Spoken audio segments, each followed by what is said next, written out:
and will you consider switching to the Open 400 soon?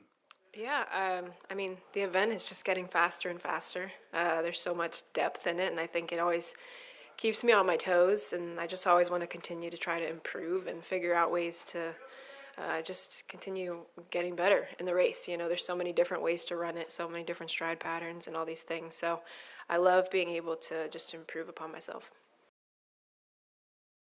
What was the significance of the tiara? Where did that come from? My sister-in-law brought that. I, I didn't tell her to bring that. She told me she was gonna bring it and she was gonna give it to me. I thought she was joking, but she was serious.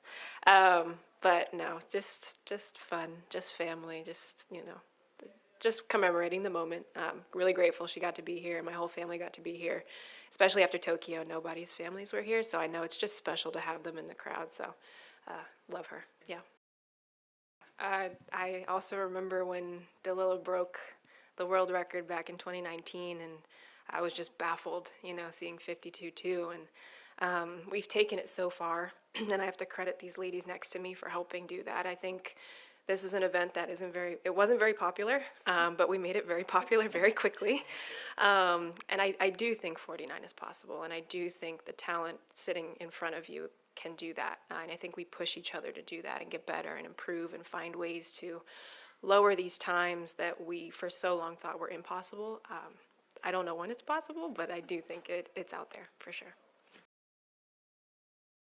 And what do you think your grandfather would say to you right now?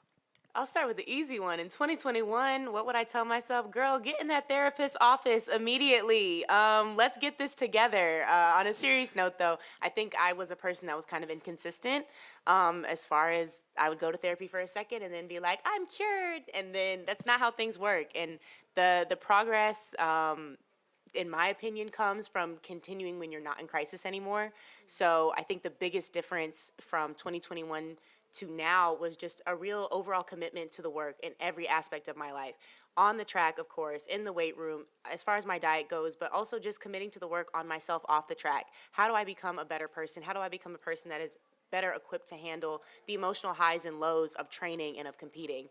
What do I think my grandfather would say? My grandparents were laborers, man. They worked, and I think that they would be incredibly proud of the performance I put out there. It was gritty, and I think it was a good representation of who I am and the lineage I come from, and I think they would just be proud of me. Well, I think a lot changed. I mean, Sydney really pushed the bar. I mean, she was running 50 when I was still running 52. And I think it really opened your eyes that there's so much more possible, because I like to sometimes think in a bit limits. And I think I really learned not to do this and see how much is possible. And once again today she proved on the moment it counts the most at the Olympic final that she can perform so well, and that we're getting closer to 49. So it's really amazing to be part of this.